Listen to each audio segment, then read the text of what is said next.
بسم اللہ الرحمن الرحیم الحمد للہ وکفی وسلام علی عبادہ الذین اصطفی اما بعد اعوذ باللہ من الشیطان الرجیم بسم اللہ الرحمن الرحیم وَلَنَبْلُوَنَّكُمْ بِشَيْءٍ مِّنَ الْخَوْفِ وَالْجُوعِ وَنَقْصٍ مِّنَ الْأَمْوَالِ وَالْأَنفُسِ وَالثَّمَرَاتِ وَبَشِّرِ الصَّابِرِينَ الَّذِينَ إِذَا أَصَابَتْهُم مُّصِيبَةٌ قَالُوا إِنَّا لِلَّهِ وَإِنَّا إِلَيْهِ رَاجِعُونَ عن معقل بن يسار رضی اللہ عنہ قال قال رسول اللہ صلی اللہ علیہ وسلم العبادة في الحرج كهجرة إلي او كما قال علیہ الصلاة والسلام صدق اللہ العلی العظیم۔ محترم عزیز ساتھیوں، نوجوانوں، بزرگوں، اگر حالات ناموافق ہو، ناساز ہو، ہماری اپنی دینی طبیعت اور مزاج کے جب خلاف ہو، اس موقع پر بھی نبی کریم صلی اللہ علیہ وسلم نے اس امت کی رہبری فرمائی ہے۔ اگر ان حالات کو سمجھنا ہے تو سب سے پہلے ہمیں اپنے ماضی کی تاریخ کو سمجھنا ضروری ہوگا کہ جو اندلس کے حالات تھے، اسپین کے جو حالات تھے، اسی طرح وسط ایشیا کے اندر ازبکستان، تاجکستان، یہ جو ممالک ہے، ان ممالک کے اندر کیا حالات پیش آئے اور مسلمانوں کی دینی اور ملی ہر طرح سے جو کایا کو پلٹ دیا، اس کی تاریخ ہر مسلمان کو اس زمانے میں پڑھنی چاہیے۔ خاص طور سے حضرت مولانا پیر ذوالفقار صاحب نقشبندی دامت برکاتہم کی کتاب لاہور سے تا خاک بخارا و سمرقند، اس کتاب کا مطالعہ کرنا چاہیے۔ اسی طرح ہمارے جامعہ کے استاد حضرت مفتی محمود صاحب باردولی دامت برکاتہم کی ابھی لیٹسٹ کتاب ہے دیکھی ہوئی دنیا، اس میں بھی ازبکستان کا جو سفر نامہ ہے، اس کی پوری تاریخ کو انہوں نے اجاگر کیا ہے، اس کا بھی مطالعہ کرنا چاہیے۔ بھائیو، دوستو، بزرگوں، وہاں کے حالات روس کے یہودیوں نے کس طرح تبدیل کر دیے اور مسلمانوں کی دینی روحانی رحمتوں اور برکتوں کا جو نزول ہوتا تھا، اس کو کیسے نیست و نابود کر دیا۔ سب سے پہلا پیترا جو انہوں نے استعمال کیا وہ یہ تھا کہ انہوں نے اپنے کچھ لوگ ازبکستان کے ممالک کے اندر اور ازبکستان ملک کے اندر اور وہاں کے بڑے بڑے شہروں میں تاجر کی شکل میں بھیجے، جیسے انگریز یہاں آیا تھا، اور وہاں تجارت کی غرض سے انہوں نے جال بچھایا اور وہاں رہنا شروع کیا، یہاں تک کہ سالہ سال گزر گئے۔ اور پھر جب ان کی نسلیں بڑی ہوئی تو یہ جو بخارا اور سمرقند جو ہمارے پوری دنیا کے علم کے مراکز سمجھے جاتے تھے، جیسے آج ہمارے ملک میں بڑے بڑے دارالعلوم ہیں، دارالعلوم دیوبند ہے، سہارنپور ہے، ندوۃ العلماء لکھنؤ ہے،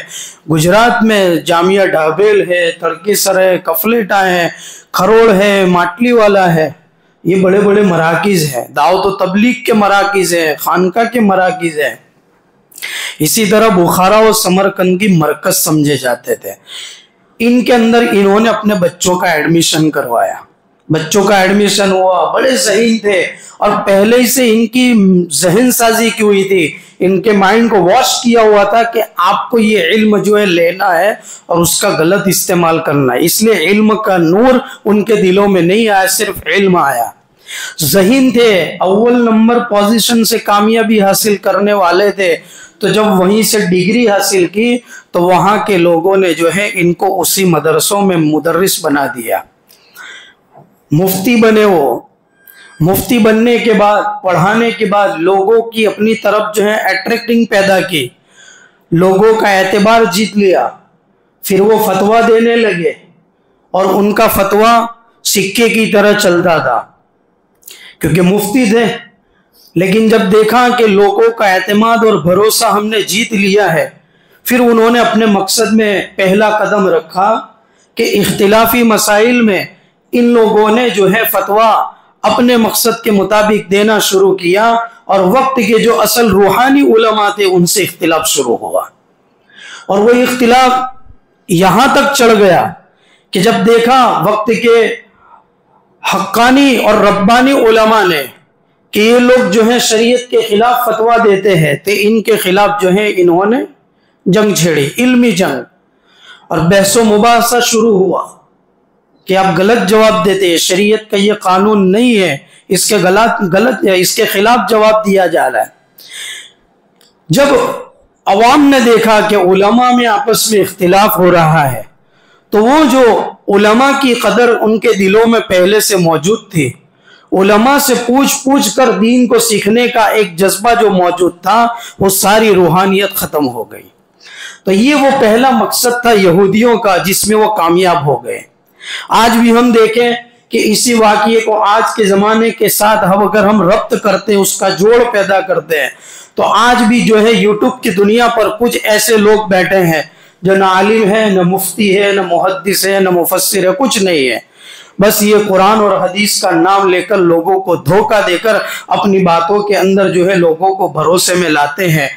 اور جو ہے میں کھل کر کہوں گا، مرزا انجینئر جس کو آج پورے ملک کے نوجوان سن کر یہ سمجھتے ہیں کہ یہی اصل دین کو سمجھا ہے، آج تک کسی عالم دین نے دین کو نہیں سمجھا ہے۔ اصل دین تو یہ ہم کو سمجھا رہا ہے۔ اسی دھوکے میں آ کر بہت آخری لٹی کی بات کر دوں کہ اس کا جو نظریہ ہے، اس کے جو عقائد ہے، آج اس کو کوئی جانچنے کی اور اس کو پرکھنے کی کوشش نہیں کرتا، حالانکہ یہ جو ہے قادیانیوں کا پٹھو ہے، بہت سی جگہوں پر ان کی حمایتیں کرتا ہے۔ تو اس سے اس بات کا سمجھ میں آ رہی ہے کہ ان ایسے لوگوں سے اگر ہم اصل جو روحانی ٹریک ہے، پروفیشنل طریقہ ہے علم حاصل کرنے کا، کہ کسی استاد کے سامنے بیٹھیں گے اور اس سے علم حاصل کریں گے، وہ چھوڑ دیا اور ایسے یوٹیوب کی دنیا پر گوگل ٹرانسلیٹ کے اوپر ہم نے بھروسہ کیا، 360 ایپ پر بھروسہ کیا اور وہاں سے دین لیں گے، تو وہ روحانیت نہیں ہوگی، وہ خالی جانکاری ہوگی اور وہ ہمیں گمراہ کر کے چھوڑے گی۔ تو آج کے موجودہ زمانے میں بھی یہ چیز ہے۔ تو روس کے یہودیوں نے بھی یہی پیترا اپنایا تھا۔ دوسرا پیترا جو ان کا تھا مرحلہ، وہ یہ تھا کہ جتنے بھی یہ ازبکستان، تاجکستان، یہ جو ممالک ہے چھوٹے چھوٹے مسلم ممالک، ان کو جو ایک لالی پاپ دیا۔ کیا لالی پاپ دیا؟ یہ لالی پاپ دیا کہ ہم جو ہے سائنسی ٹیکنالوجی آپ کے ملکوں میں لائیں گے،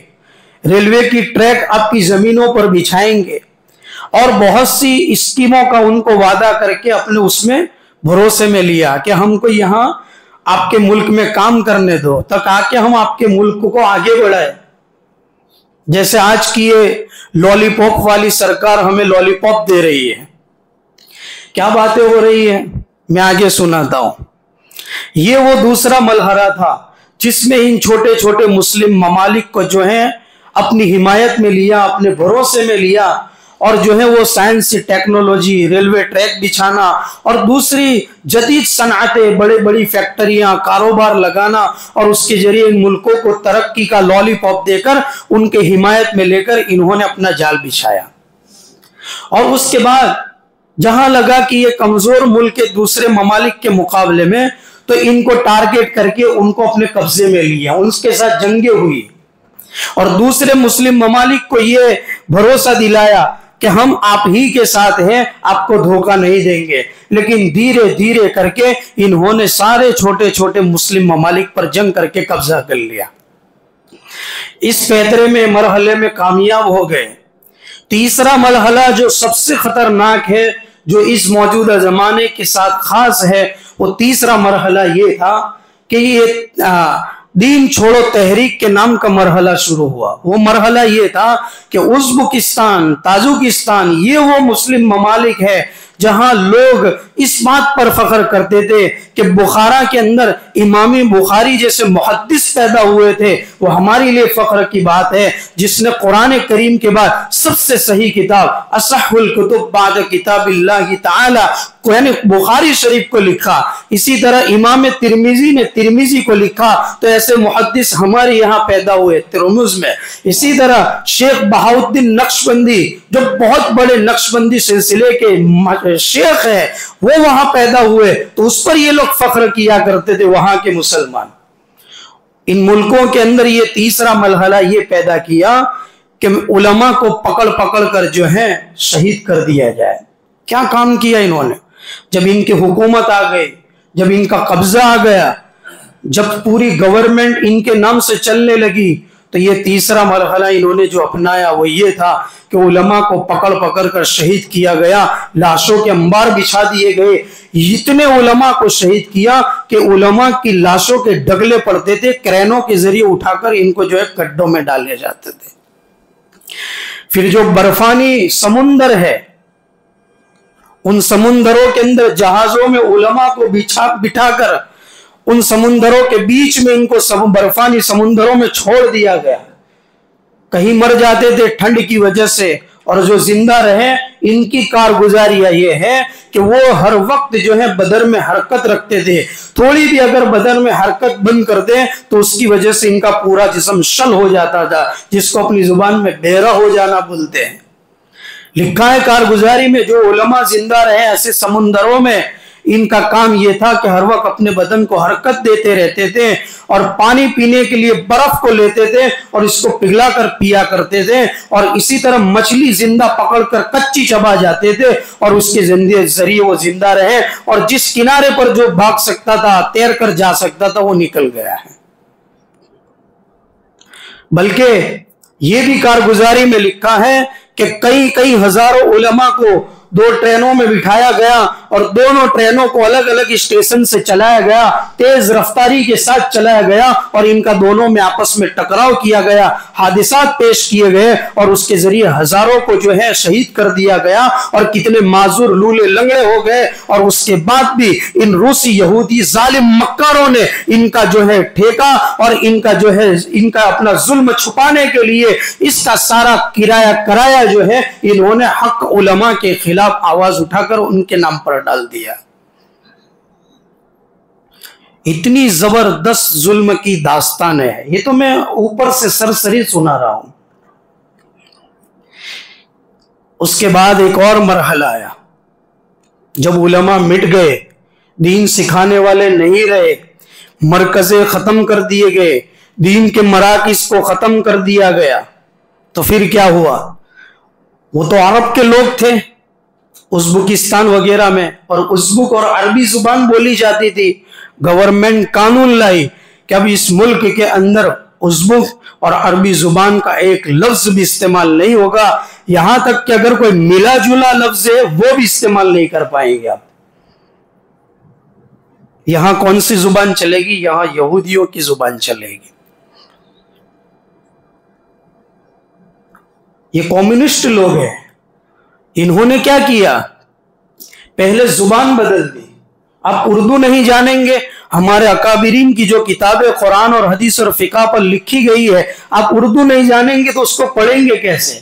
آج کا یہ جو سوشل میڈیا کا فتنہ ہے، جہاں لوگ علماء کو چھوڑ کر علماء کی لکھی ہوئی تفاسیر کو اور حدیث کی کتابوں کو، فقہ کی کتابوں کو چھوڑ کر آج جتنی چیزیں یہ دوسری رومن انگلش زبان کے اندر، رومن انگلش زبان میں یا انگریزی زبان میں آئی ہے، یہ بڑا فتنہ یہ ہے کہ آج لوگ اردو سے دور ہو کر ان انگلش زبانوں کے اوپر بھروسہ کر کے اس کی کتابوں کو قرآن اور حدیث کے مقابلے میں پڑھتے ہیں۔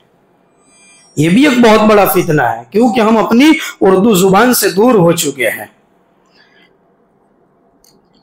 ساری پہلی زبان کو بدلا گیا۔ دوسرا کام کیا کیا؟ ہر جگہ یہ لازم کر دیا گیا کہ گھروں کے اندر جو ہے دوہریت کی تعلیم دی جاتی تھی، اللہ کے تصور کو ختم کرنے کی باتیں پھیلائی گئی۔ کہ اللہ نے کسی کو دنیا میں پیدا نہیں کیا، نہ اللہ کو کوئی وجود نہیں ہے، بلکہ ہم نے انسانوں نے اپنے تصور میں اور انسانوں نے اپنے خیالات اور تصور میں اللہ کو پیدا کیا ہے۔ اس کی تعلیم کو عام کیا گیا، گھروں کے اندر لازم کر دیا گیا کہ میوزک ہر حال میں اور 24 گھنٹے بجنا چاہیے۔ میوزک کو عام کیا گیا، مسجدوں سے میوزک کو چالو کروایا گیا، مسجدوں کے محراب سے میوزک عام ہوتی تھی لاؤڈ اسپیکروں کے اندر، اور دوہریت کی جو تعلیم تھی اس کو عام کیا گیا، اور شراب کو عام کیا گیا ہر گھر کے اندر، شوکیس کے اندر، اور ظاہری طور پر کہ کوئی بھی اگر سرکاری کرمچاری اور پولیس والا داخل ہو تو دیکھنے کو نظر آئے کہ اس کے گھر میں جو ہے دارو کی اور جو ہے شراب کی بوتل رکھی ہوئی، یہ دیکھنا ضروری تھا، یہ رکھنا ضروری تھا۔ زناکاری کو عام کیا گیا، کتنا عام کیا گیا کہ لوگوں کو بتایا گیا کہ جب آپ کو بھوک لگتی ہے تو بھوک کو مٹانے میں کیا شرم، پیاس لگتی ہے تو پیاس کو مٹانے میں کیا شرم، اسی طرح انسان کی ایک ضرورت اس کی اپنی شہوت کی ہے، اس کو مٹانے میں کیا اس کو اندر شرم ہے اور عار ہے، جو قریب کے اندر کوئی عورت اس کو پکڑ کر اپنی ضرورت کو پورا کر دیا جائے۔ جو بچیاں اسکول اور کالج کے اندر اپنے نقابوں کو پہن کر جاتی تھی، پردہ کر کے جاتی تھی، بالوں کو چھپا کر جاتی تھی، راستوں کے اندر روک کر سرکاری اور گورنمنٹ کے لوگ اور پولیس والے روک کر ان کو کہتے تھے کہ یہ اتار کر جانا ہوگا اور کھلے عام جانا ہوگا، اور بال لمبے ہوتے تھے تو ان کے بالوں کو کاٹ دیا جاتا تھا۔ کاش کہ آج کے ہمارے ملک ہندوستان کے مسلمانوں کو یہ تاریخ پڑھنے کا جذبہ پیدا ہو جائے اور یہ تاریخ پڑھ کے یہ تصور کرے کہ آج کی یہ لالی پاپ والی سرکار ہمیں کیا لالی پاپ دے رہی ہے۔ اوقاف کے بل کی آپ 2 دن کی کارگزاریاں سنو، سنسد کے اندر کیسی کیسی اسپیچ آئی ہے۔ سب سے بڑا لالی پاپ یہ تھا کہ ہم مسلمانوں کی یہ لاکھوں کی پراپرٹیوں کا صحیح استعمال کر کے ان کو ہم ترقی پر لانا چاہتے ہیں، ہم مسلم خواتین کو ان کا حق دینا چاہتے ہیں۔ ایک بلقیس کے کیس پر جو انصاف نہیں دے پائے، آج وہ پورے ملک کی خواتین کو انصاف دینے کی بات کرتے ہیں۔ یہ لالی پاپ ہے، جہاں اوقاف کی لاکھوں کی پراپرٹیوں کو اپنے قبضے میں لے کر بڑے بڑے یہاں کے ملک ہندوستان کے تاجر جن کے سیاسی لوگوں سے تعلق ہے، ان کو جمع کر اور ان کو دے کر یہ اپنی مسلمانوں کی پراپرٹیوں کا غلط استعمال کر کے ناحق قبضہ کرنے کی ایک سازش اور پلیٹ فارم تیار کر رہے ہیں۔ اور آج کا مسلمان کیا سوچتا ہے؟ سرکار کی ان اسکیموں سے کیا ہوگا؟ اس لیے اگر دیکھا جائے تو ہم لوگ تو ہماری اپنی دنیا میں مست ہیں، ہم اللہ سے اپنا تعلق مضبوط قائم کرنے کے لیے تیار نہیں ہے۔ اور یہ جو میں 3 مرحلے آپ کو سنائے، کتنی زبردست باتیں ہیں۔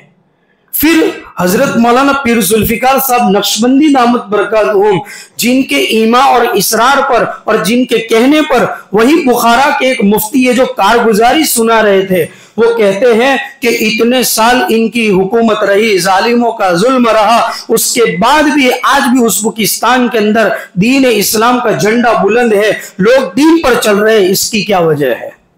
تو وہ میں ابھی بعد میں سناؤں گا۔ لیکن آج ہم ان موجودہ حالات میں دیکھیں تو سب سے پہلے ہم اپنی زندگیوں پر جو ہیں، اپنی زندگیوں کے اوپر نظر ڈالیں گے کہ ایک رمضان کا اتنا اسپیشل کوالٹی والا ماحول ہمیں ملا، جس میں ہماری طبیعت تیار ہو گئی، 5 وقت کی نماز کے لیے تیار، سنن و نوافل کے لیے تیار، تراویح کے لیے تیار، قرآن کی تلاوت کے لیے تیار، ذکر استغفار کے لیے تیار، انفاق فی سبیل اللہ یعنی اللہ کی راہ میں خرچ کرنے کے لیے ہمارا مزاج اور طبیعت تیار، سب کچھ ہو گیا۔